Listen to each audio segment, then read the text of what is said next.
Seigneur notre Dieu, nous venons humblement devant toi dans le nom de Jésus-Christ. Demandant grâce pour le seul vie que tu nous as donné.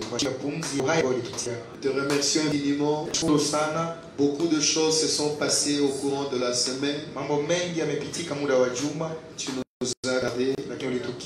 Nous sommes comptés parmi les vivants. Que ton nom soit béni à jamais. Te remercions, Seigneur Jésus, car tu nous as encore donné la révélation de pouvoir venir dans ta maison, écouter nous parler. Beaucoup ont le souffle de vie, mais ils sont en train d'errer ça et là. Ils sont dans des futilités. Mais à nous, tu nous as inspiré de venir, que ton nom soit béni à jamais. Cela est une preuve qu'il y a quelque chose que tu as à faire avec nous. Que tu as quelque chose à faire pour nous. Nous te remercions infiniment. Merci pour tout ce que tu as fait. Merci pour toutes les prières exaucées. Merci pour les malades qui sont guéris. Merci pour la nourriture que tu nous as donnée. Merci pour les habits que tu nous as donnés. Tout ce que nous avons ne vient que de toi. C'est pourquoi que tu sois béni encore une fois. Pardonne-nous nos offenses, Seigneur. Tout ce que nous avons fait en dehors de ta volonté, en pensée, en parole, par acte. Seigneur, pardonne-nous. Regarde-nous sous le sang. Dans le nom de Jésus-Christ. Purifie-nous, Seigneur. Purifie nos cœurs. Sanctifie-nous, Seigneur. Et donne-nous un bon moment d'être dans ta présence. Et bénéficier de tout ce qu'il y a comme avantage. Être venu ce soir à l'église. Nous abandonnons entre tes mains toutes nos requêtes, Seigneur. C'est toi le Dieu qui répond à toutes nos requêtes. Nous te les apportons, Seigneur, sous le sang, dans le nom de Jésus-Christ. Exauce nos prières, Seigneur. Chacun de nous a une requête particulière. Chacun de nous a quelque chose qui lui fait manquer la paix. Seigneur Dieu Tout-Puissant, puisses-tu résoudre cela et qu'il soit reconnu. Il n'y a point d'autre que Dieu que toi, Seigneur. Apporte la solution dans le nom de Jésus-Christ. Nous abandonnons à toi ta gloire dans le nom de Jésus-Christ. Amen. Que Dieu vous bénisse. Je vous salue dans le nom de Jésus-Christ.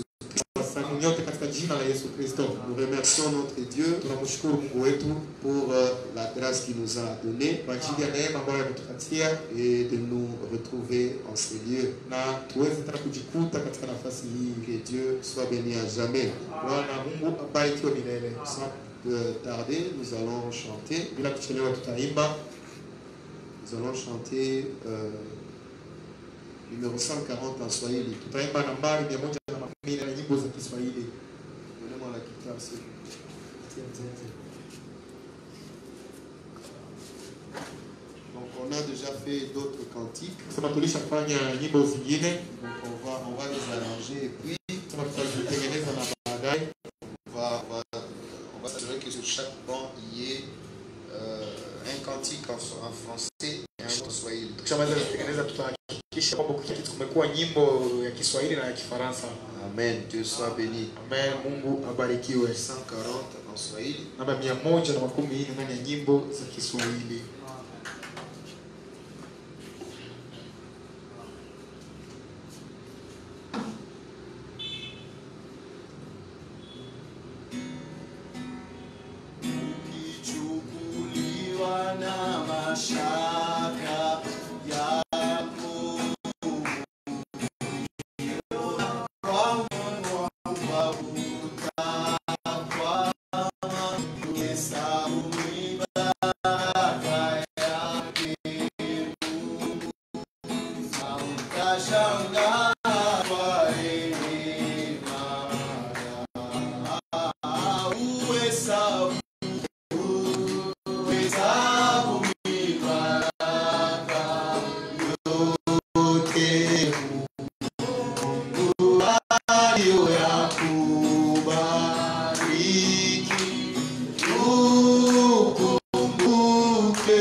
hautashangaa kwa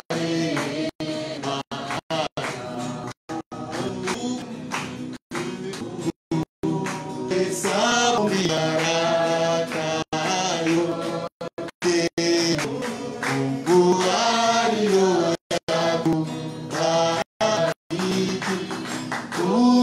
Ukumbuke mambo yote pia, hautashangaa kwa rehema.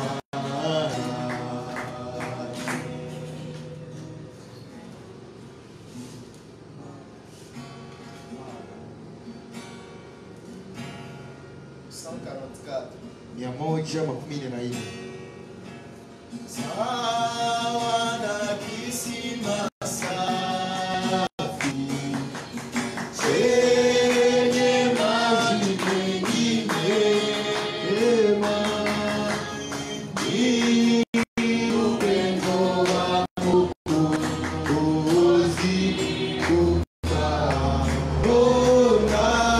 unaonaida. Yesu amelifungua lango zuri la mbinguni, ili niingie humo kwa neema yake kuu. Yesu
wima.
Chacun de nous va prier Dieu. Kila mmoja wetu ataomba Mungu.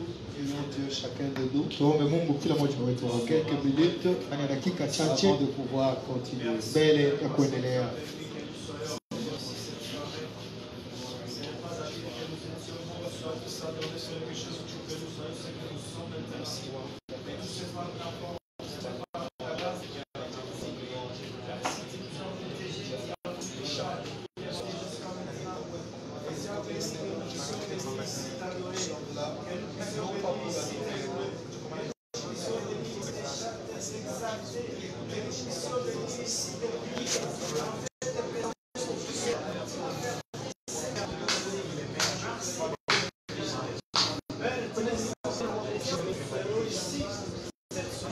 Nous avons besoin de toi, Seigneur. Nous voulons te voir. Nous voulons te chanter. Nous voulons que ta parole dans l'ancienne quand tu descendais dans les jardins de l'âge, quand tu venais te visiter des enfants, Adam, tous les jours, Père, nous venons encore cette soirée pour venir encore.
Seigneur, Mère de Dieu, te remercions pour ta grâce. Tunakushukuru tena kwa ajili ya neema yako.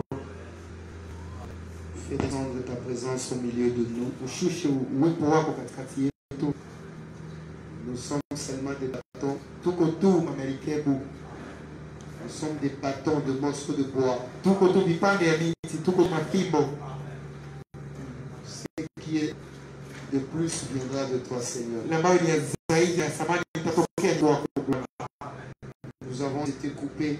Tulikatwa. Nous sommes sans importance. Tumeonekana bila samani yoyote. Notre importance viendra de toi. Umuhimu na samani yetu itatoka kwako. Nous abandonnons à toi. Tunajiachilia kwako. Quand nous allons lire ta parole, Wakati tutasoma neno lako, sois avec nous. kuwa pamoja nasi Dans le nom de Jésus. katika jina la Yesu Kristo. Amen. nous sommes wakati ambao tunabaki wimbo dans la parole de Dieu. soma neno la Mungu Non, chapitre 17. ndani ya ile kitabu ya Hesabu sura ya 17. Nous allons lire 7 à 8. Tasoma mstari wa 7 mpaka 8. Disons au nom du Seigneur Jésus-Christ. Tasoma katika jina la Yesu Kristo. Moïse déposa le verge devant l'Éternel dans la tente du témoignage. Le lendemain, lorsque Moïse entra dans la tente du témoignage, voici la verge d'Aaron où la maison de Lévi avait fleuri. Il avait poussé des boutons, produit des fleurs et mûri des amandes. Amen. Amen. Kisha Musa akaziweka hizo fimbo mbele za Bwana katika Hebroni pale ubaoni. Psaume chapitre 65. Zaburi sura ya 65 verset 5. Mstari wa 5. Heureux celui que tu choisis et tu admets en ta présence, pour qu'il habite dans tes parvis. Nous irons du bonheur de ta maison, de la sainteté de ton temple. Amen. Amen.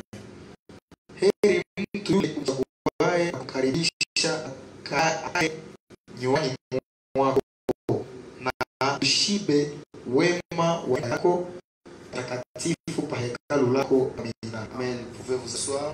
Que Dieu bénisse la lecture de sa parole. Bariki usome neno lake. Dieu soit béni. Mungu ahimidiwe. Nation Dieu pour sa grâce, Mungu kwa ajili ya neema yake, pour sa miséricorde envers nous. na vile tena kwa ajili ya rehema zake. J'ai envie d'insister sur ce sujet Naendelea kutangaza hii somo parce qu'il est très important pour chacun de nous. kwa sababu ni somo ya muhimu sana kwa ajili ya kila mmoja wetu. Vous n'irez nulle part si vous n'avez jamais rencontré Dieu. Kama kamwe haujawahi kutana na Mungu, Vous ne serez rien du tout wala kama hutakuwa kitu si vous n'avez jamais été dans la présence de Dieu. kama haujawahi kuwa uwepo wa Mungu, Vous ne produirez jamais de fruits wala hautazaa kama matunda si vous n'avez jamais été dans la présence de Dieu.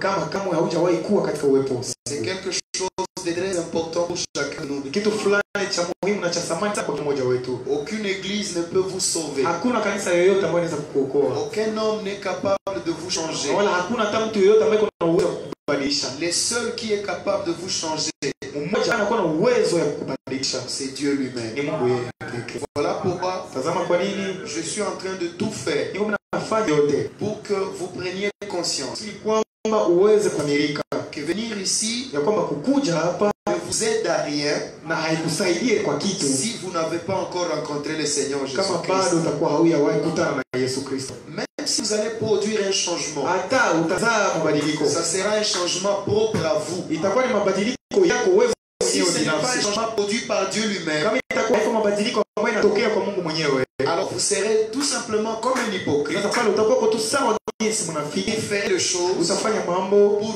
plaire à juu ya quelqu'un, kufurahisha pesa za mtu mais au fulani, fond dans votre cœur, lakini kilindi ya moyo wako vous n'avez rien. kama utakuwa bado hauna kitu. Nous venons de lire dans la parole de Dieu, Tunatoka kusoma ndani ya neno la Mungu, il y a eu une dispute à un moment donné uliwahi kuwa mabishano muda fulani entre les tribus d'Israël. katikati ya makabila 12 za Israeli. Chaque tribu valait être celle que Dieu a choisie. Kila kabila ilikuwa inajizania kuwa hayo ambayo Mungu alichagua. Pourtant, ce n'était pas le cas. Ijapokuwa haikuwa Il hivyo. commençait à y avoir des murmures. Kwanza kuwa manung'uniko fulani fulani. Alors Dieu a dit, Sasa wakasema, je vais mettre un terme à cela. ndio mwisho kwa ile. Moi-même, je vais choisir. Mimi peke yangu. C'est Dieu même qui va choisir. Mungu yeye peke ndio mwenye. Ça ne sert à rien de se battre. Haina maana kupigana. Ça ne sert à rien de se tirailler. Haina maana kukokotana. L'essentiel en tout, Ya muhimu ndani ya yote c'est de voir quel est le choix de Dieu. ni kuona chaguo ya Mungu ni gani. Et le choix de Dieu est le meilleur. Na chaguo ya Mungu ndio chaguo bora. Même si on est d'accord avec cela, Hata kama utakuwa haukubaliani na ile chaguo. mais quand Dieu a choisi, il a choisi. Lakini wakati Mungu atakuwa alichagua Et quand il le fait, personne ne va changer. na wakati Mungu atakuwa amechagua hakuna mwenye atabadilisha. Alors Dieu dit à Moïse, Sasa Mungu akamwambia Musa, demande à chacun de 12 tribus. omba kila moja ya zile kabila zote Que 12, chaque tribu amène une verge. kila kabila walete fimbo moja, Ils amènent un bâton. walete fimbo, Priez à la volée. mchagulie kura, Donc choisissez n'importe quel bâton mchagulie fimbo gani qui vient de 12 tribus. ambayo itatokea kila kabila. Et quand vous l'avez, Na wakati tutakuwa na ile fimbo, amenez-le de Moïse. zile fimbo zote mpeleke mbele ya Musa. Que Moïse prenne cela Musa akamate ile fimbo et que Moïse amène cela dans la tente de nation. zile fimbo zote Musa zileke katika hema ya kukutania, La tente du témoignage. hema ya ushuhuda vile vile. C'est là qu'on devrait mettre les bâtons. Ni pale ndio kwenye fimbo zipasha kupelekwa. Et nous avons vu que ces bâtons-là Zichaguliwa kote wa kule par des hommes, upitie watu, mais il fallait que Dieu choisisse lakini ilikuwa inabidi Mungu yeye pesa sasa achague parmi les choix des hommes, katika ya machaguo que ya Dieu watu. fasse son propre choix Mungu également. sasa mwenyewe naye afanye chaguo yake binafsi. Moïse a pris les bâtons, Musa akachukua ile fimbo il les a amenés dans la tente, na akazipeleka katika hema. là où il y avait l'arche de l'alliance. Ndani ya hema kwenye kulikuwa sanduku ya agano. C'est là qui est la demeure de Dieu. Pale ndio ilikuwa makao ya C'est Mungu. là que Dieu demeurait. Pale kwenye Mungu alikuwa anakaa. C'est là qu'était la présence de Dieu. Pale ndio kwenye uwepo wa Mungu C'est ulikuwa. là qu'il y avait la manne cachée. Pale ndio kwenye mana C'est iliyofichwa. là qu'il y avait la vie. Ni pale ndio uzima ulikuwa. C'est là qu'il y avait la gloire de la Pale Shekinah. ndio tukufu wa Shekina ulikuwa. C'est là qu'il y avait tout ce dont on avait besoin. Ni pale ndio kwenye yote ambayo ilikuwa inahitajika ilikuwa. Moïse était un conducteur, Mungu alikuwa ni kiongozi. mais en réalité, lui conduisait, c'était Dieu. Kulikuwa yeye anaongoza taifa ilikuwa ni C'est Mungu. cette arche d'alliance qui passait toujours devant. Kila mara ile saa ya agano ndio ilikuwa inapita Donc kabisa. Dieu demeurait là. Kusema Mungu alikuwa anakaa na dumu pale. Parce que Dieu est la parole. Sababu Mungu yeye ni neno C'est là lake. qu'il demeurait. Pale ndio alikuwa C'est anakaa. là qu'il avait sa maison. Pale ndio kwenye nyumba ya Mungu Il ilikuwa. a dit, Akasema, amenez cela, mulete ile yote. non pas dans l'église, Hapana kuzileta mais mkanisa fulani. amenez-le Lakini muzilete dans ma présence, ndani ya uwepo dans la wangu. tente Ndani d'assignation, ya hema ya dans kutania. le troisième partie, Ndani ya ile uwanja wa dans la tatu. troisième partie, Ndani ya ile sehemu ya tatu. là où je te rencontre Pale Moïse, kwenye wewe Musa mimi nakukutanaka. là où je te parle, Pale kwenye mimi nasemaka na wewe c'est là Musa. que tu vas venir Pale déposer. ndio kwenye ukuye uweke zile fimbo. Moïse a fait ce que Dieu lui a dit, Musa akafanya yote ambayo Mungu alimwambia. il est venu, Akakuja, il a déposé, akaweka il est parti. na akaenda. Il fallait qu'il attende demain Ilikuwa inabidi angoje kesho. que quelque chose se passe. Kitu fulani kipitike. Personne ne savait quel est le bâton qui allait fleurir. Hakuna mwenye anajua fimbo gani ambayo itapata maua. C'est seulement Dieu qui le savait. Mungu peke tu ndio alikuwa C'était anajua. un secret de Dieu. Ilikuwa ni siri ya Mungu Parce que mwenyewe. c'est lui qui avait fait le choix. Juu ni yeye ndio alikuwa alifanya chaguo. On a mis tous les bâtons Kati ya zile fimbo zote, et les bâtons d'Aaron fimbo ya Haruni étaient au milieu. ilikuwa nayo katikati ya zile fimbo. Le lendemain, Kesho yake quand ils sont venus, wakati walifika pale, Moïse a vu, Musa akaona, il est entré, akaingia, il a vu que seule la verge d'Aaron, akaona pia kama ni fimbo ya Haruni tu qui était pour la maison de Lévi, ambayo ilikuwa kwa ajili ya nyumba ya Lawi, avait fleuri. yenyewe ilikuwa imeota maua.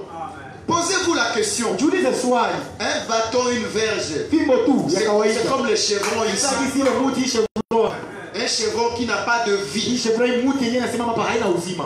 Mais Lakini c'est un chevron ni muti ya chevron qui avait déjà été un arbre auparavant. yenyewe iliwahi kuwa muti mbele. Mais quelque chose s'est passé. Lakini kukakuwa kitu fulani, jambo fulani La vie lilifika. a quitté l'arbre. Uzima ukatoka ndani ya C'est muti devenu un bâton. ikageuka kuwa fimbo. On peut l'utiliser abusivement. Wameweza itumikisha tu kwa namna On mbaya, peut se jouer de ça. wameweza ichezesha jinsi On wanataka, peut se moquer. wameweza ichekelea na On peut kuidharau, traîner par terre. wangeweza izamisha On hata peut chini l'utiliser udongo, pour tuer les serpents wameweza et tout. ipigisha hata na kuiwisha mpaka na On ingine, pouvait l'utiliser pour fouetter les enfants. wameweza itumikisha kwa namna ya kupiga watoto. Ça avait déjà été un arbre auparavant. Lakini zamani ilikuwa kuwa muti, Mais entre-temps, quelque chose s'est passé.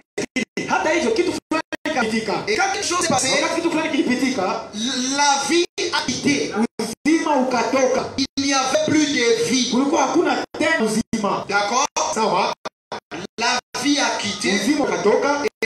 Quand la vie a quitté, Wakati uzima ulitoka, c'est fini. ikawa Quand il n'y a pas de vie, wakati kuna uzima, il y a quoi? kuna ile La mort. La mort est tombée. kifo ikaingia. Maintenant, la grâce c'est qu'avec ces bâtons, Sasa neema yenyewe fimbo ilikuwa nayo, c'est qu'ils avaient été des arbres auparavant. ziliwahi kuwa miti kule mwanzo, Amen. On les a mis dans la présence de Dieu. wakaziweka ndani ya uwepo wa Et Mungu. là, quelque chose s'est passé. Kitu fulani kapitika, En une seule nuit, usiku moja tu ils ont donné de fleurs. ikaota maua, Ils ont donné des feuilles. ikatoa majani, Ils ont donné des fleurs. fleurs. ikatoa na maua. Et les fleurs Na produisaient un bon parfum. Maua ilikuwa inatoa harufu nzuri. Et ils ont mûri des fruits. Ikaota zikatoa na matunda. Ikakomalisha. Vous voyez, Naona une seule nuit, katika usiku mmoja un bâton. fimbo. C'est que les bâtons pouvaient rester dans la maison du propriétaire. Fimbo ingeweza kubakia ndani ya nyumba ya mwenye nayo. Et il pouvait se passer. Na hakuna kivitikaka. Parce que ces bâtons existaient là, on ne sait pas combien de temps. Ile kwa ilikuwa imeishi kule hatujua wakati pata Mais kazi. il fallait Lakini ilikuwa inabidi les prendre, ilikuwa kuchukua les faire sortir de la maison kuitosha ndani ya nyumba du propriétaire ya mwenyeji et wayo les amener na kuzileta à un autre endroit, katika nafasi la maison de Dieu, nyumba ya Mungu, ou je veux dire la présence de Dieu. wala kwa nataka kusema katika uwepo wa C'est Mungu. là Ni pale que quelque chose s'est passé. kwenye kitu fulani kikipitika. Et nous avons vu qu'un arbre Na tunaona ya kwamba mti représente toujours une personne. kila mara ni mfano wa mtu. On a lu ça dans Psaume chapitre 1. Tulisoma ile ndani ya Zaburi sura moja. Heureux l'homme qui ne marche pas selon les conseils de méchants. Huyu mtu asiyekwenda kulingana na shauri ya waovu, Il est comme un arbre. yule mtu ni sawa na mti. Donc, un arbre, Tunasema mti, un homme. mti, mtu. D'accord? Sawa. Vous voyez, Kuna mti, vous voyez un homme. angalia mtu. De la manière qu'un arbre est devenu un bâton, Kwa namna moja jinsi mti imegeuka kuwa fimbo, parce qu'il n'y a pas de vie. juu hakuna tena uzima ndani De ya la même manière, on peut na vile tena kunaweza kuwa mtu qui est comme un bâton, iko tu sawa parce fimbo, qu'il n'a plus de vie. juu hana tena uzima ndani yake. Est-ce que vous comprenez? Je mnaelewa pale? Une personne, Mtu vous la voyez, unamuona, mais en elle, lakini ndani ya yule il mtu n'y a plus de vie. hakuna uzima. Mais ce qui est intéressant, Lakini ile ambayo ni ya c'est que muhimu cet homme-là, ni kwamba yule mtu avant, mbele zamani il avait la vie. alikuwaka na uzima. Mais quelque chose s'est passé, Kitu fulani, kitu moja et imepitika. voilà, il n'a plus de Sasa vie. yule mtu amepoteza hata tena uzima. La vie qu'il avait, Uzima yeye alikuwa il nayo, l'a perdu. alishaipoteza. Mais pour que Lakini ili kwamba cet arbre-là, ile mti qui avait donné de fruits, ambayo mbele zamani ilikuwa inatoa mais à un moment donné, lakini kwa wakati moja hivi quelque chose se passe. jambo fulani Il n'y a inapita, plus de fruits. hakuna tena matunda. Pour que cet arbre-là Juu ile mti puisse arriver de nouveau à produire des fruits, ifikie tena kwa kiwango ya kuanza zaa matunda il faut upya. que quelque chose se passe. Naomba tena kukue jambo lingine yenye Il faut kabisa. qu'il y ait ce qu'on appelle une restauration. Naomba kukue ile kitu yenye wanataka kurudisha. Amen. Amen. Et la première chose qu'on doit restaurer, Kitu ya kwanza ambayo tunapaswa rudisha c'est d'abord l'atmosphère. kwanza ni anga. Parce qu'à Kwa l'intérieur, sababu ndani il pouvait ne plus y avoir de vie. kungewezaka wala kutokuwa uzima. Parce qu'un chevron comme ça, Juu mti tu ya hivi il n'y a pas de vie. haina tena uzima. Il n'y a pas de vie. Ilishakauka haina tena Mais uzima. vous Lakini voyez celui-là, unaona hii on les prend, on kamata l'amène dans la maison de Dieu, wanapeleka katika nyumba ya Mungu, on l'amène dans la tente d'assignation, wanapeleka katika ile hema ya et kukutania. demain vous revenez. Kesho Un unarudia chevron comme ça, mti tu ilishakauka hivi chevron il a donné de fruits. ilishatoa matunda, Et les fruits sont mûrs matunda tena yenye koma. en une seule nuit. C'est ce que j'appelle les plus grands miracles. Ile ndio yenye mimi naitaka muujiza kubwa Dieu sana. prend un homme Mungu anakamata mwanaume qui fulani avait la vie mwenye alikuwa na quand uzima Dieu l'a créé. wakati Mungu Il alimuumbaka. a été créé à l'image et à la ressemblance de Dieu. Aliumbaka kwa mfano na kwa picha ya Mungu. Mais le diable s'est infiltré. Lakini shetani Le akajipenyeza, diable a introduit les péchés. akaingiza dhambi. L'homme a mangé du fruit interdit Mtu akakula tunda et lililokatazwa. la vie est partie. Uzima ukaenda. Il était un arbre, Alikuwaka muti, il est devenu un bâton. amegeuka fimbo. Avant, il Mbele ne pouvait pas avoir peur du lion. hakuweza kuogopa simba. Avant, Mbele il n'avait pas de problème. alikuwa kwake na Mais mashida. quand le péché est entré, Wakati dhambi le iliingia, péché a retiré la vie. dhambi ikaondoa Et uzima. cet homme pouvait maintenant avoir peur du Yule mtu lion. sasa angeanza ogopa Le simba. lion pouvait maintenant attaquer. Simba inaweza kumshambulia Le sasa. lion pouvait l'attaquer maintenant. Simba inaweza shambulia sasa yule mtu. Pourquoi? Juu ya nini? Pourquoi est-ce qu'il pouvait Juu ya l'attaquer? nini inaweza kumshambulia C'est sasa? parce que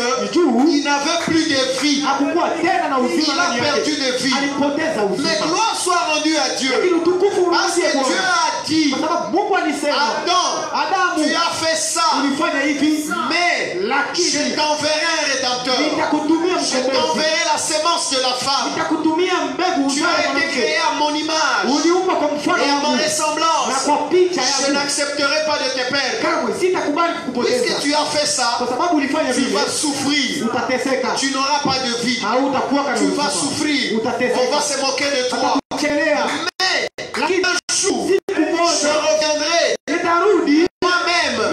te rendrai la vie. La vie que tu as perdue, je te la rendrai. Mais il faut un processus. Et ce processus-là, c'est d'entrer dans la présence de Dieu. Amen. Il n'y a pas de... Il n'y a rien de spécial. Beaucoup de vous, il y a la vie. C'est comme miracle. C'est exister. Dieu prend un homme qui hier était pécheur, ivrogne, il n'a pas de vie en lui. On se moque de lui. Un bâton, on peut le trouver dans la route. Qui va s'en occuper? Personne. On peut se moquer de ça. Quand il était arbre avec le fruit, tout le monde pouvait le respecter. Amen. Il y en a de même des hommes et des femmes. Dieu donne une promesse. Il dit, moi l'Éternel, je vous remplacerai tout ce que les animaux ont mangé. Je vous restaurerai, dit l'Éternel des armées. Restaurer, c'est-à-dire prendre la chose et la ramener à sa première condition. Ce bâton ici d'Aaron était un arbre fruitier. Il a perdu la vie, il est devenu un bâton, mais la restauration, c'est de faire que ces mêmes bâtons-là, c'est de faire que ces mêmes bâtons puissent devenir un arbre de nouveau. J'insiste beaucoup là-dessus. La seule chose qui peut vous aider, parce qu'en tant que chrétien, nous devons également voir ce qu'on appelle le fruit de l'esprit. Mais pour avoir ces fruits-là, il faut avoir été dans la présence de Dieu comme les bâtons. Sinon, ça sera de la fabrication locale. Amen. Maintenant, Moïse, on a vu que c'était un homme appelé par Dieu qui était déjà entré dans la présence de Dieu. C'est là que Dieu le rencontre. Amen. Il faut maintenant que Moïse prenne les bâtons et les laisse là. C'est fini. C'était ça le travail de Moïse. Et ce qui s'est passé à l'intérieur, c'était l'affaire de Dieu lui-même. C'est pour cela que nous avons vu, en matière de salut, pour ce qui est de sauver un homme, l'homme intervient, les gens sont semblables, dans la présence de Dieu. Le reste, c'est le travail de Dieu lui-même. C'est Dieu qui doit sauver. C'est Dieu qui doit transformer. C'est Dieu qui doit changer ce que tu es. C'est Dieu qui doit te restaurer. Et là, l'homme n'intervient pas. C'est seulement Dieu qui intervient. Et c'est Dieu seul qui doit intervenir. Tu as été dans la maison. Tu as été chez toi. Tu as été dans l'église. Mais il n'y a pas eu un changement. Tu étais toujours un homme. On l'appelle mort vivant. Donc tu vis, on te voit, mais à l'intérieur tu es mort. Parce que Christ n'y est pas. Christ c'est le chemin, la vie et la vérité. S'il n'est pas là, toi que tu marches, tu es mort. Parce que c'est Christ qui est la vie. La vie que nous menons sur la terre, c'est une copie de la vie éternelle. C'est pourquoi un chrétien doit avoir une double vie. La vie terrestre et la vie éternelle à l'intérieur. Au point que quand la vie terrestre s'arrête, on t'amène au cimetière. La vie éternelle qui est à l'intérieur te fera sortir de la tombe. kutoshaka mkaburi. Mais cette vie éternelle là, Ile uzima wa milele tu dois l'avoir de par Christ. unapasha ipokea kupitia Kristo tu. Christ qui est la parole. Kristo ambaye ni neno. Et nous avons vu Na tuliona que Moïse kama Musa était un prophète. alikuwa nabii. La mission de Moïse le prophète, Kazi na shabaha ya Musa c'était de nabii prendre les bâtons ilikuwa ni kukamata zile et fimbo les amener dans la présence na de Dieu. kuzipeleka katika uwepo wa Et Mungu. aujourd'hui, Dieu nous a donné un prophète. Na leo tena Mungu ametupatia tena nabii. Un prophète comme Moïse, Nabii sawa sawa na mais Musa, un prophète plus que Moïse, lakini nabii iko ya Musa. plus que même Enoch. Zaidi ya Enoka. Car ce que Dieu a fait avec lui Kwa sababu ile ambayo alifanya pamoja naye dépasse ce que Dieu a fait avec tous les autres depuis Enoch jusqu'aujourd'hui. inapita na inashinda ile ambayo Mungu alishakafanya na Enoka mpaka leo. On va insister sur cela probablement demain. Tutazungumzia mchakazo sana.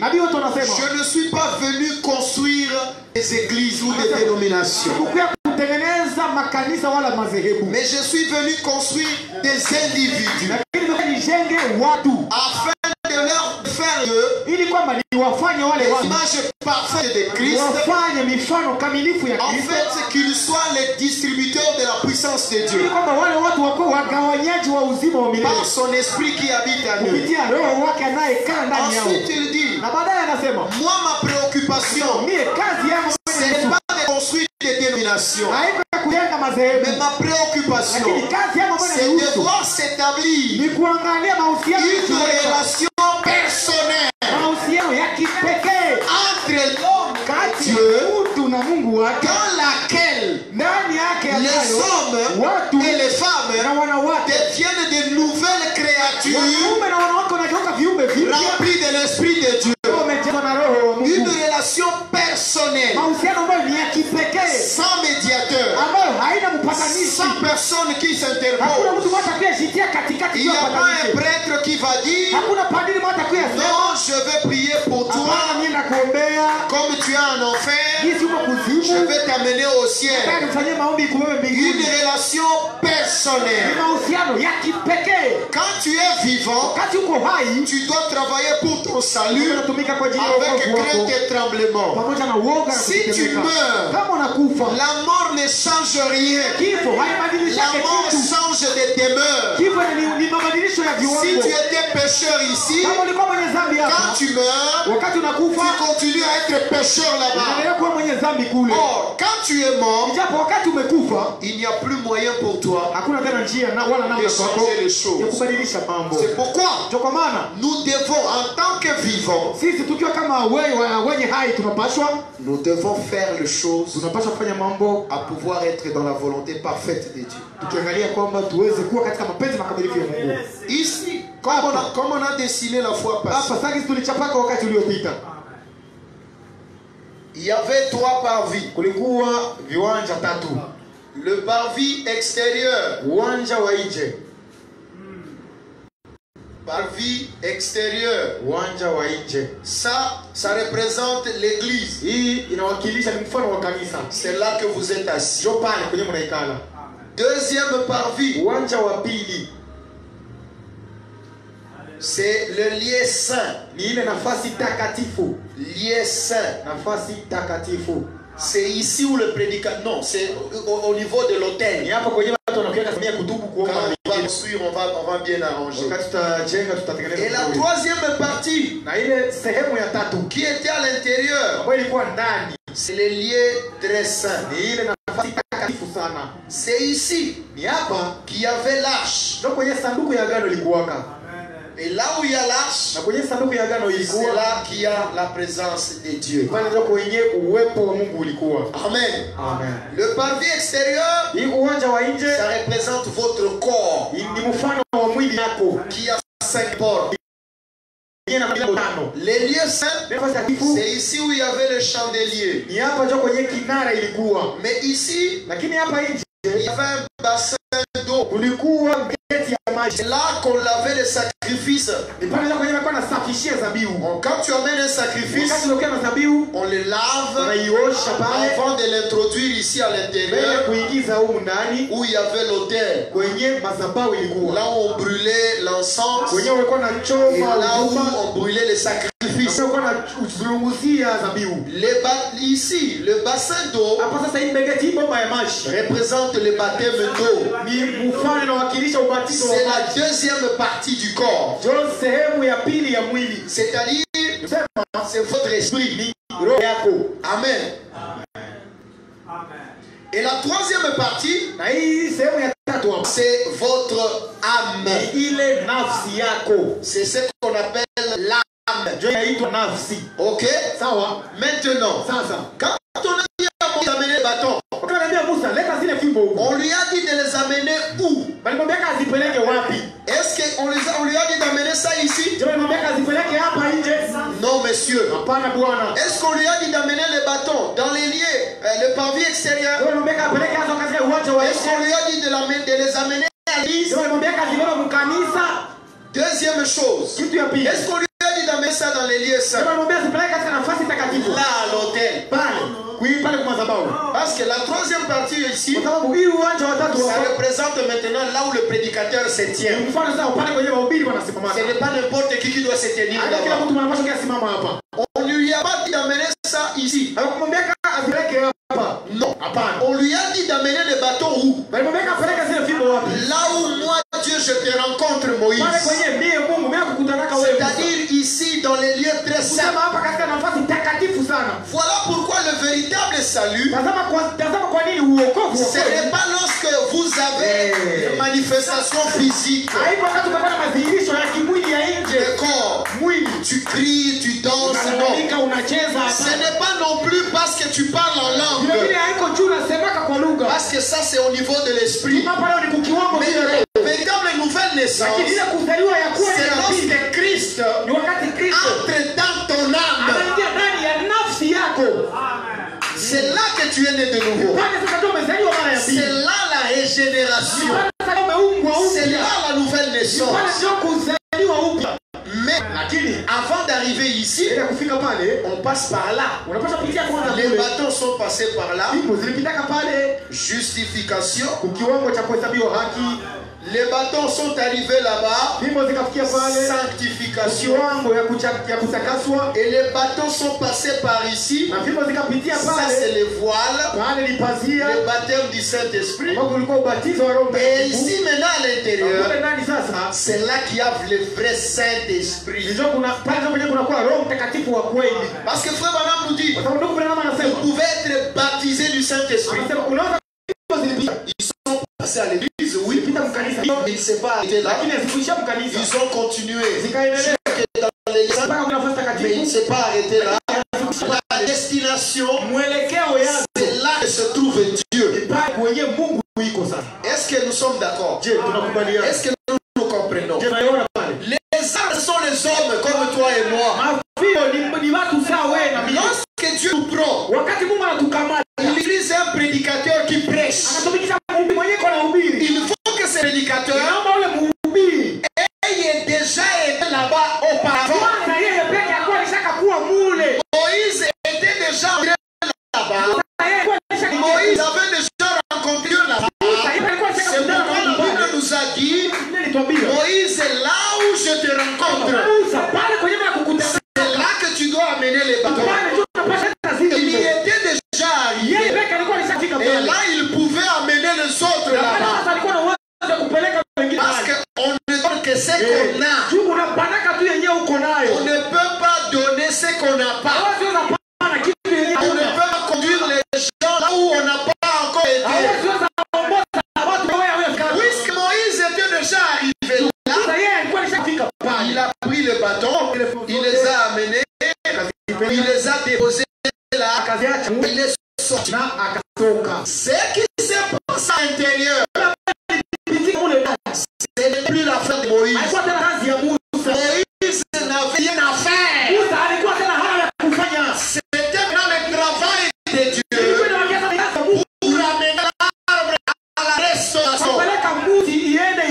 C'est le travail de Dieu maintenant d'amener chacun de nous à la nouvelle naissance afin de pouvoir produire le fruit de l'esprit. Pas quelque chose de fabriqué. Pas quelque chose que vous fabriquez vous-même.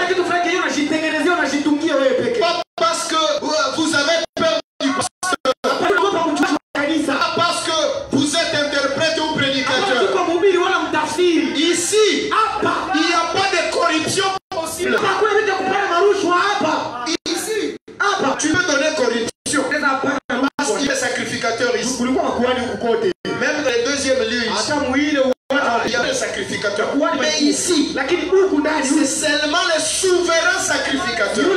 Ils pouvaient y entrer encore une fois par an. Ce qui s'est passé à l'intérieur ici, c'est entre l'homme et Dieu. C'est tout. Un autre homme n'intervient pas. Est-ce que vous me comprenez? Ne laissez pas que quelqu'un intervienne pour votre salut. Non, là vous ne serez pas sauvé. Certainement que vous serez un bon membre d'église. Mais en matière d'être sauvé, laissez-moi vous le dire, c'est entre Dieu et l'homme. Un autre homme ne doit pas intervenir. Là, il n'y a pas question d'intermédiaire. Oh non frère, il faut payer. Ici on ne paye pas. Moïse, ce que je te dis, Moïse, fais entrer le bâton. Et ensuite Moïse sort. Ce que je veux faire ici, c'est moi-même qui connais le secret. Le salut de l'homme, c'est entre les mains de Dieu lui-même. Il peut te sauver, même si au vu des gens tu ne mérites pas d'être sauvé. Si Moïse n'aimait pas quelqu'un, pensez-vous qu'il allait l'amener là-bas? Non. Si Dieu avait dit, Moïse, quand tu vas le faire entrer, assis-toi à côté et moi tu vas voir ce que je veux faire. Moïse pouvait dire, Seigneur, mais pas ça quand même. Pas ça. Tu ne vois pas ce bateau ici? Il est crochu comme ça. Il faut prendre celui qui est un peu long. Non, mais pas celui-là. Les choses n'allaient pas marcher. Et en matière de salut, si Dieu veut s'associer avec un homme pour sauver un autre, mais ça ne marchera pas. L'homme voudra que Dieu sauve ceux qui sont ses amis. Ceux qui ne sont pas ses amis, il va dire, Seigneur, ah non, celui-là, Seigneur, ici quand même. C'est pourquoi Dieu a dit, Moïse, fais entrer le bâton et sort. En matière de salut, mes frères, j'insiste là-dessus. Cherchez à être touché par Dieu. Même si le pasteur vous touche, même si Branham te touche, si Dieu n'intervient pas pour ton salut, tu seras un véritable membre de l'église. Tu seras un sympathisant du message. Tu es un fanatique du message. Donc tu aimes le message. Dieu vous envoie le message. Mais à l'intérieur, qu'est-ce qu'il y a à l'intérieur? Est-ce que tu as déjà rencontré Dieu? Je ne voudrais pas avoir un groupe de gens qui ne sont que des membres de l'église. Car les membres de l'église posent toujours problème. Ils ne sont pas nés de nouveau. Ils sont des créateurs de problèmes. Je voudrais que chacun qui entrera ici, qu'il soit capable de rencontrer Dieu. Et que la présence de Dieu soit permanente en ce lieu. Et je voudrais que chaque prédicateur qui montera ici, qu'il soit comme Moïse, qui n'essaye pas de sauver les gens, mais qu'il fasse entrer les gens dans la présence de Dieu. Et que Dieu lui-même s'occupe du salut. Nous ne devons pas former des chrétiens, mais nous devons amener les chrétiens, les personnes à naître comme des chrétiens. Les royaumes des cieux. Je veux dire, le corps de Christ. On n'y adhère pas. Mais on est né à l'intérieur. Amenons les gens à naître dans le royaume. Ça servira à quoi d'avoir un troupeau de 15 000 personnes?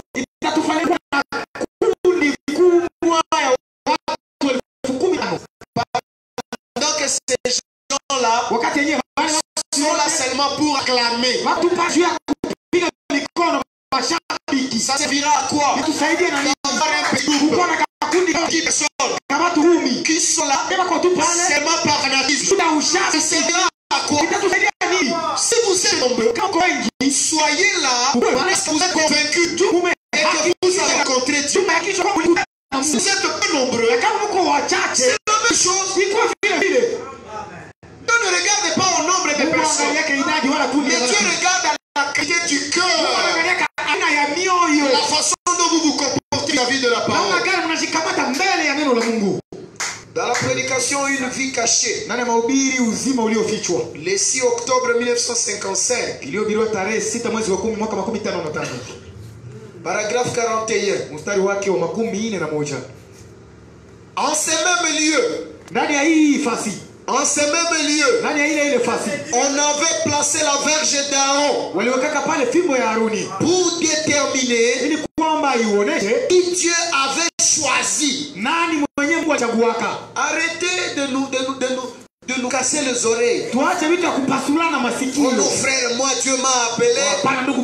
Non, ça c'est toi qui parles. Les testeurs, c'est d'entrer dans la présence de Dieu. Dans la présence de Dieu là-bas, il y avait d'autres bâtons.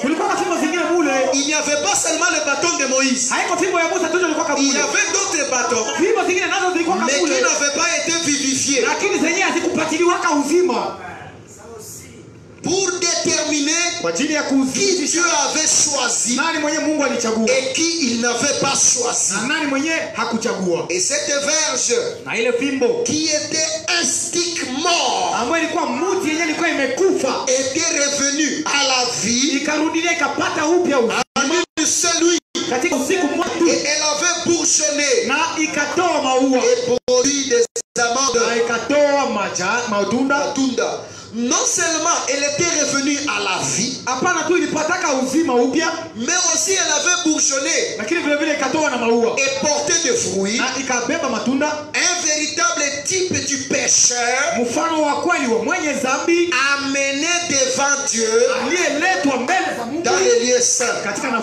Les pécheurs ne s'amènent pas. Il est amené par quelqu'un. Quelqu'un qui a déjà été là. Amen. Quand on l'amène, il entre dans la présence de Dieu. C'est le type de cette verge-là. Rappelez-vous, cette verge avait traversé toutes les autres parties. Comme je venais de le dire, ils avaient comment dire? Ils avaient traversé toutes les autres parties. Et elle était entrée dans les lieux saints, étant toujours morte. Amen. Elle n'est point revenue à la vie aussitôt qu'on l'avait amenée là. C'est très important. Même quand Moïse l'a amenée, ce n'est pas à la minute près que les choses ont changé. On l'a amené. Il fallait que Dieu prenne du temps pour faire passer cet arbre dans un processus. Et comme on l'a vu, Dieu a raccourci les choses.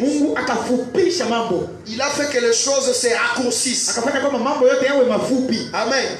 Dans un laps de temps, en une nuit, Dieu a fait ce que cet arbre pouvait faire pendant 10 ans. Depuis qu'on plante, jusqu'à avoir le fruit, il y a un long moment qui se passe. Mais Dieu ne connaît pas le temps. Quand Dieu décide de te sauver, même si les conseils des parents n'ont pas réussi pendant 10 ans, mashauri za wazazi hazikufanikiwa muda wa miaka même si le fouet n'ont pas suffi, hata fimbo hazikutosha, même si on t'a mis en prison, kama kutupa ndani ya jela que tu sois corrigé et que ça n'a pas marché, tu as été là-bas 20 ans, 10 ans. Mais une fois dans la présence de Dieu, Dieu est capable de changer la situation en peu de temps seulement. Et les gens vont s'étonner. Ah, c'est lui. Oui, c'est lui. Mais qu'est-ce qui est arrivé? Il est passé dans la présence de Dieu. Quelque chose s'est passé. Dieu a fait un processus accéléré.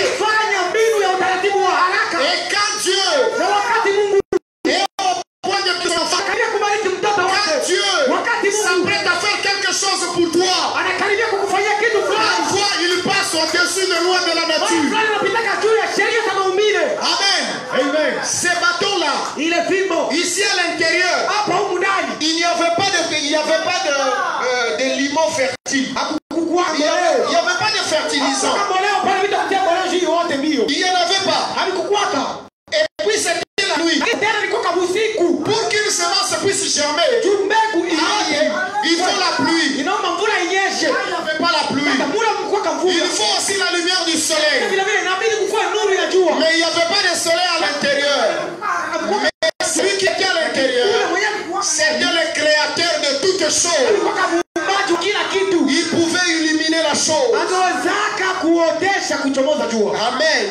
Et faire que cela puisse avoir un résultat. On va se moquer de toi pendant toute ta vie. On a parlé. Ils nous ont critiqué. D'ailleurs, cet arbre ici, ça me dérange. Ils donnaient aux enfants de jeter ça dehors. On prend le bâton, on le jette. La pluie tombe. Et parfois, quand c'est une forte pluie, cet arbre va même pourrir. Parce qu'on l'a jeté dehors. Mais si Dieu fait grâce, vous savez pourquoi on met les tôles sur les maisons en planche? C'est pour empêcher la pluie de détruire. Amen. L'eau a une très grande capacité de nuisance. Mais dans le silence, dans le calme. C'est comme le soleil que vous voyez. Il accomplit de très grandes choses. Mais dans le silence. Amen. On te prend, tu aimes. Quand je parle bâton, voyez, que vous puissiez vous voir. Bon, on t'a critiqué, on a dit des choses, on t'a jeté dehors, on a fait tout ce qu'on a dit. Mais à la fin, Dieu te récupère. Et dans un laps de temps, c'est fini. Tu commences à dire, oh Seigneur, je me rappelle dès ce moment-là, ce jour-là, depuis ce jour-là, quelque chose s'est passé en moi. Terminons d'abord la lecture. Amen. Merci Seigneur. Merci. Paragraphe 42. Eh bien, vraiment, quand cette vieille verge morte était amenée à l'intérieur et déposée dans la présence de Dieu lui-même, qu'arriva-t-il? Il bourgeonna. Elle fit sortir des bourgeons et porta de fruits, montrant que nous naissons dans. Cette verge provenait de l'amandier. Et après avoir été coupée, elle était morte. Et dès qu'un homme est séparé d'avec Dieu, il est mort spirituellement. Exact. Voyez-vous maintenant? Là, nous voyons l'application de l'arbre maintenant dans l'humanité. Dans les hommes maintenant. Quand un homme est séparé avec Dieu.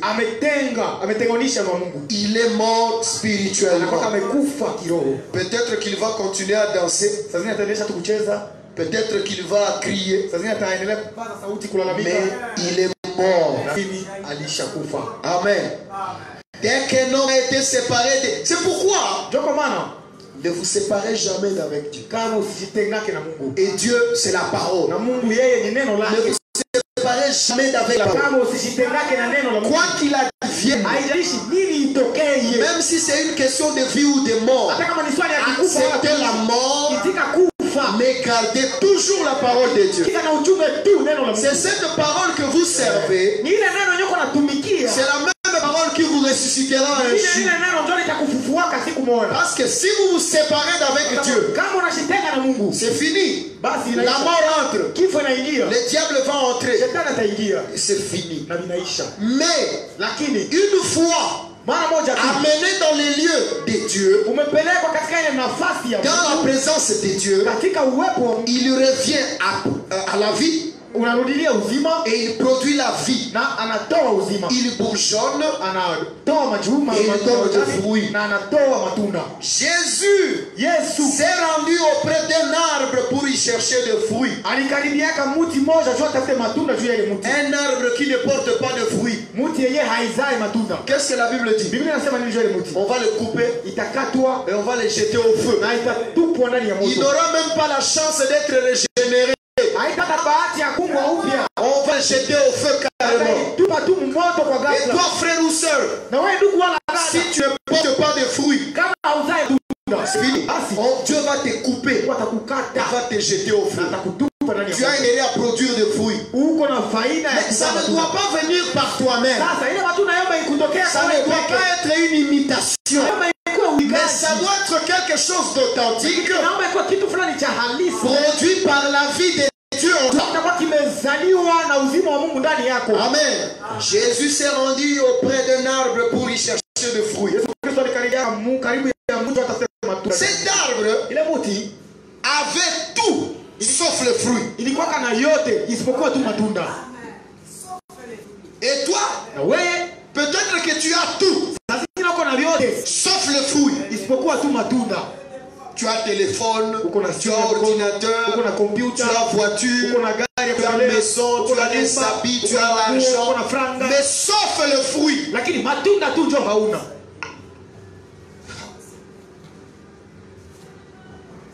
Cet arbre avait tout sauf le fruit. Et c'est cela le problème de nos églises aujourd'hui. Nous avons tout sauf le fruit. Nous pouvons crier, nous pouvons parler en langue, nous pouvons nous disputer sur les Écritures, nous pouvons enseigner notre théologie. Mais lorsqu'on en arrive au fait de porter de fruits, l'arbre est très pauvre. Quels sont les fruits de l'esprit? L'amour.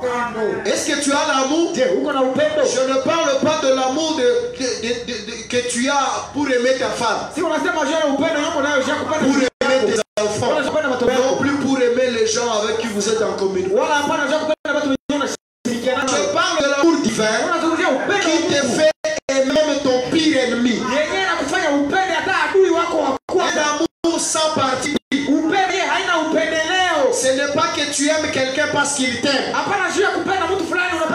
Qu'il t'aime ou pas, toi tu l'aimes quand même par l'amour de Dieu. Premier fruit, c'est l'amour. Amen. La joie. La joie. Il y a des gens qui n'ont pas la joie. Je ne parle pas de la joie d'écouter musique. Non, je parle de la véritable joie du salut. Tu es dans la joie parce que Dieu t'a sauvé. Troisième fruit, la longanimité. La gentillesse. Il y a des gens qui ne sont pas gentils. Ils sont toujours. Tu lui parles. Frère, ce n'est pas comme ça. Sois quand même gentil. Essaye de parler quand même à basse voix. Non, frère, Dieu m'a créé comme ça. Oui, Dieu t'a créé comme ça. Quand on entre là-bas, on doit produire le fruit de l'esprit. Oui, la gentillesse, la bonté et la patience. Toi, on te marche dessus comme ça. Finalement, tu exploses. Et l'atmosphère est frère. Sois patient. On doit avoir tous ces fruits. Ce sont là les fruits de l'esprit. C'est la montre que beaucoup sont encore dehors sur les noms. Ici, premier hôtel là.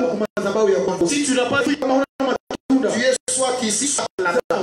Tu as un processus où on continue à avancer. La finalité, c'est ici. Dieu a... J'ai bien compris ce sont les dimanches. Dieu a montré à frère Branham par rapport aux 3 poules. Le premier poule, c'était un contact physique. Il touche du malade. Première partie, le corps. Deuxième chose, il pouvait te dire tu viens de tel endroit. Tu étais à tel endroit. Tu viens à tel endroit. Au niveau de l'esprit. Deuxième poule. Mais le troisième poule, connaître les secrets du cœur. Quelque chose qui n'est pas connu. Personne ne le connaît par toi et Dieu. Et maintenant ici dans le troisième poule, Dieu lui a montré un exemple. Il lui a montré un petit bâtiment, une petite construction. Lui se tenait à côté. Il voyait, Dieu était en train d'enseigner. Il voyait quelqu'un là-bas. On prend un homme, on le fait entrer là-bas. Il entre, celui qui devrait le faire entrer, lui reste. Mais l'homme entre seul à l'intérieur. Il y avait une petite porte à côté. Et là, l'homme sortait de l'autre côté. Et frère Branham lui demandait. Il entrait ici malade. Il sort là-bas guéri. Et Dieu lui demandait. Frère Branham lui demandait. Mon frère, qu'est-ce qui s'est passé à l'intérieur? L'homme disait, je ne sais pas, mais je sais une chose. Quand je suis entré, j'étais malade, mais maintenant je suis guéri. Quelle est ma préoccupation? Dieu n'a pas permis à frère Branham de nous expliquer ce qui s'est passé à l'intérieur. Parce que c'est quelque chose qui doit être fait entre Dieu et l'homme. Point. Même Branham ne pouvait pas intervenir. C'est très important. Je termine en lisant. Je saute ici. Cela montre que beaucoup sont encore dehors sur le premier hôtel. Vous êtes encore exposés au public. Vous êtes encore en train d'écouter ce que Jean a à dire à ce sujet. J'ai lu les prophètes ici. Vous êtes en train d'écouter ce que Jean est en train de dire à ce sujet. Ou ce que le voisin pensera. Autre chose pour vous-même. Mais une fois que vous êtes derrière le voile et que les rideaux sont tombés, vous êtes cachés en Dieu par Christ. Vous voyez, je termine en vous montrant que ici, il y avait un voile qui séparait les lieux saints avec les lieux très saints. Et pour voir ce qu'il y a à l'intérieur ici, il fallait déchirer le voile. Il fallait ôter le voile. Et en ôtant le voile, vous pouviez voir ce qu'il y a à l'intérieur. Mais dans l'Ancien Testament, seul le souverain sacrificateur pouvait y entrer une seule fois par an. Mais gloire soit rendue à Dieu. Quand Jésus est mort à la croix, quand il a dit tout est accompli, le voile du temple s'est déchiré de haut en bas. Il n'y avait plus ce voile ici. Et là maintenant, chacun pouvait être libre d'entrer et de sortir pour être dans la présence de Dieu. Mais vous devez d'abord traverser le voile. Et l'arche était gardée dans la peau des blaireaux. C'était un animal très mauvais, qui ne ressemblait pas à quelque chose de bien. C'est justement ce que Dieu a dit: construisez l'arche. C'est à l'intérieur qu'on doit mettre l'arche. Et aujourd'hui, l'arche de Dieu, ce n'est plus en Israël. L'arche de Dieu, ce n'est plus au ciel, non plus dans le désert. Mais l'arche de Dieu s'est déplacée et a pris un autre lieu. Dans ce temps de la fin, l'arche de Dieu s'est cachée derrière William Marion Branham. William Marion Branham est le corps et la peau des blaireaux. Oui, c'est ce que William Branham. Maintenant, déchirez la peau et à l'intérieur, vous trouverez l'arche.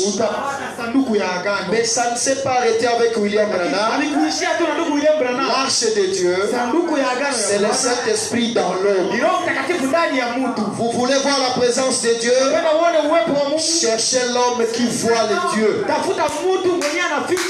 Et comme ici maintenant, si Dieu peut ouvrir les yeux, on parle de la présence de Dieu. Vous pensez que Dieu va descendre du ciel avec une soutane? Il ne va pas descendre avec une soutane. Non plus, frère Branham n'est pas ici physiquement. Celui qui est là, c'est bien moi ici présent. Moi que vous voyez. Et là, je suis celui qui voit les dieux pour vous.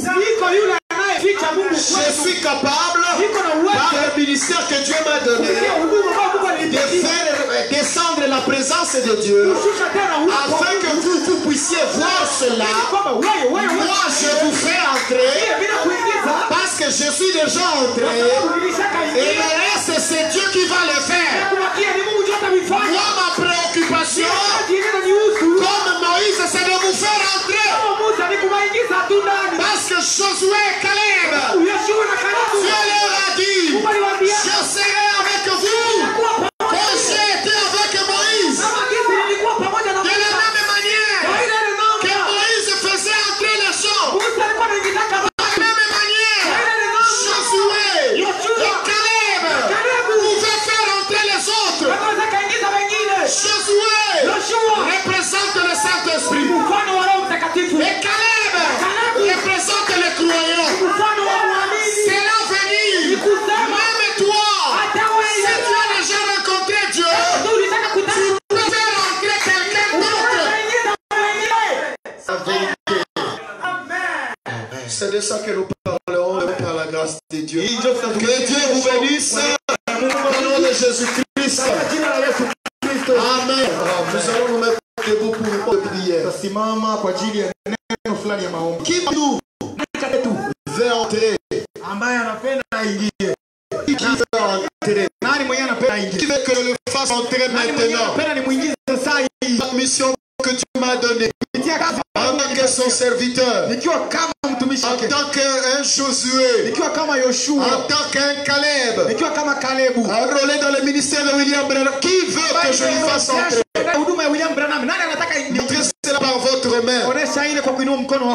Dites Seigneur, je veux entrer.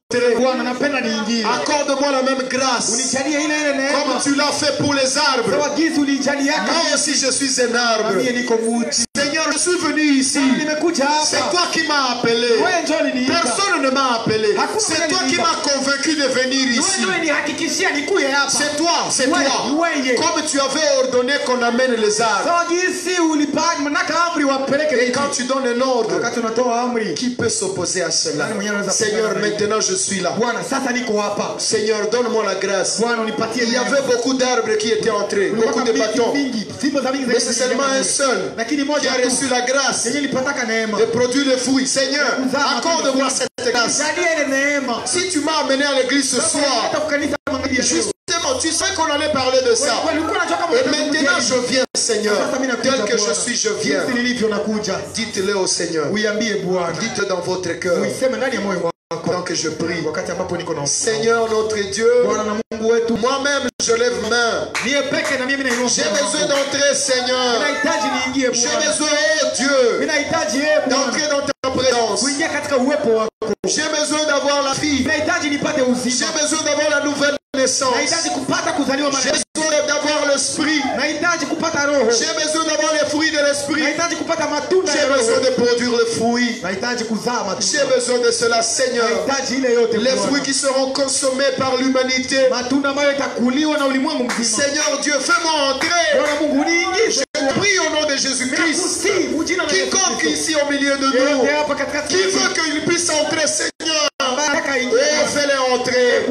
Je le prends par la foi. Au nom de Jésus-Christ, je le fais entrer dans ta présence. Et je le laisse là, Seigneur. Occupe-toi de lui, Seigneur. Occupe-toi de son cas. Occupe-toi de lui, Seigneur. Ne permets pas qu'il sorte comme ça. Permets qu'il y ait quelque chose, Seigneur. Peut-être qu'il a seulement 2 fruits de l'esprit.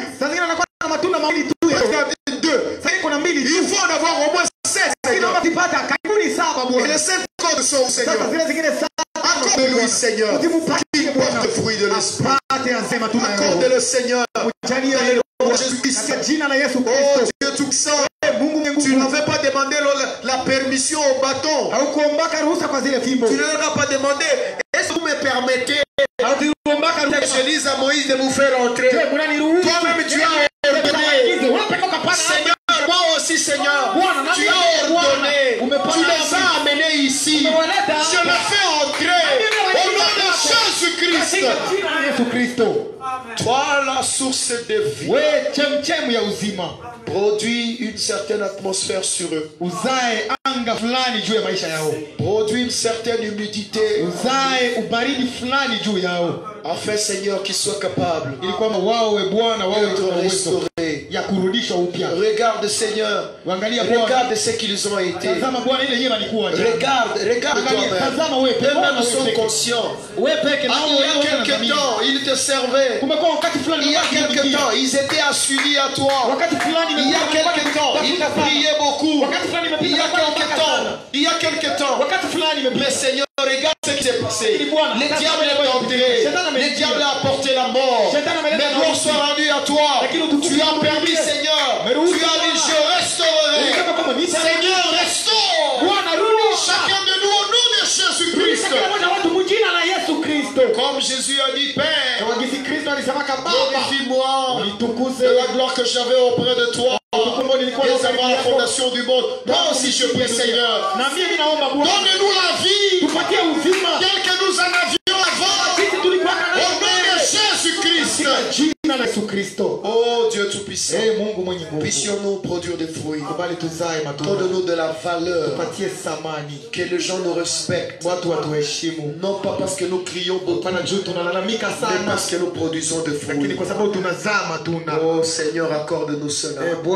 S'il y a une autre requête, Seigneur, celle-là est la principale. Produis le plus grand miracle. Le plus grand miracle miracles, Seigneur. Ile muujiza kubwa Les sana. plus grands Ile miracles. muujiza kubwa kuliko zote. Transformer un bâton en arbre fruitier. Badilisha fimbo kukuwa muti ya kuzaa matunda. Transformer un frère rétrograde à quelqu'un qui est capable de prêcher la parole. Kubadilisha ndugu ambaye amerudia nyuma na Une sœur qui n'était plus comme elle était. dada mwenyewe haiko tena jinsi alikuwaka. Mais Seigneur, tu la ramènes à la condition qu'il faut. Unamrudisha ndani ya hali Je te prie, Seigneur, Amina kusihi dans le nom de Jésus-Christ, katika jina la Yesu Kristo. ne permets pas que cet enseignement passe par-dessus nos têtes. Usiruhusu kwamba mafundisho yapite juu ya vichwa Mais vyetu. permets, Seigneur, que cela devienne une réalité. Lakini kumbeleza kwamba mafundisho Si nous en parlons, Seigneur, kama tunaizungumzia c'est pour que cela produise la foi en nous. juu mafundisho izae imani ndani yetu. Et la foi produit la chose. Na imani izae jambo. Seigneur Dieu, Bwana Mungu, accorde-nous cela. tujalie ile. Pendant que nous voulons entrer, Sababu tunataka rudi. accompagne chacun de nous. Sindikiza kila mmoja wetu. Bénis chacun de nous. Bariki kila mmoja wetu. Bénis nos enfants. Bariki watoto wetu. Bénis ce que nous faisons pour toi. Bariki yote ambayo tunakufanyia. Protège-nous, Seigneur. Tukinge Bwana. Ne permets pas, oh Dieu, Usiruhusu que quelque chose de mauvais nous arrive kitu fulani kibaya kitufikie. avant d'avoir été dans ta présence. Mbele ya kuwa katika uwepo wako. Raccourcis les processus, Seigneur. Ufupishe mambibi. Ne prends pas beaucoup de temps pour le Chukua faire. muda mrefu kwa ajili Ne ya prends kufanya. pas une année, Seigneur. Ukamate mwaka mzima. Non pas un mois, Seigneur. Une nuit.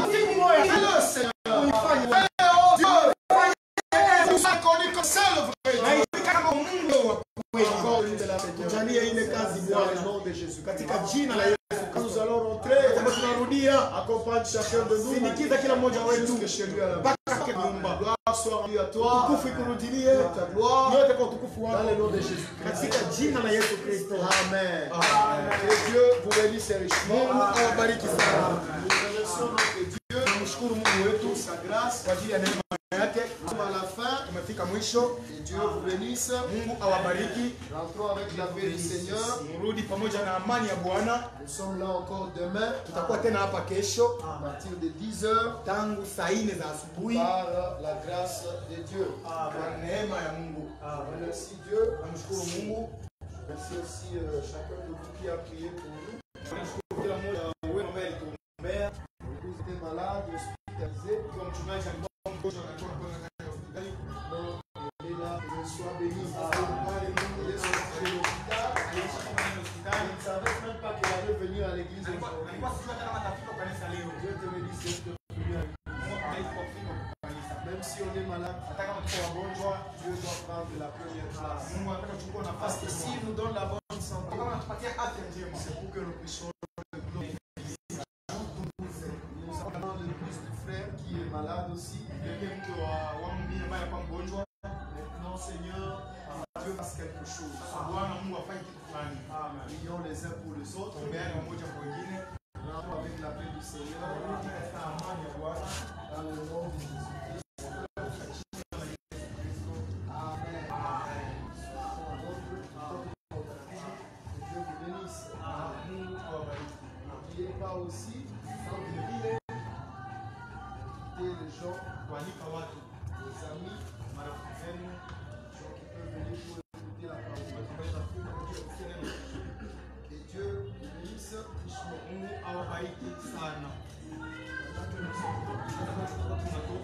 Chantons le 17.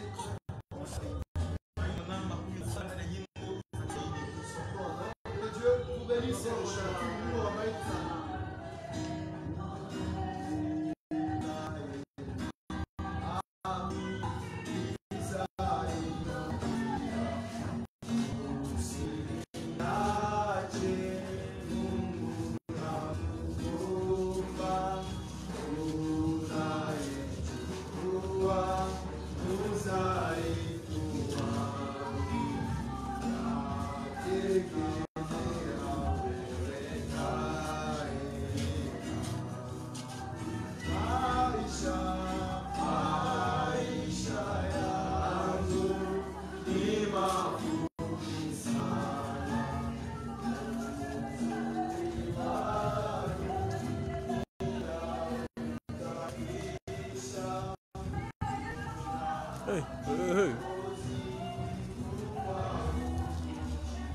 Ona kesho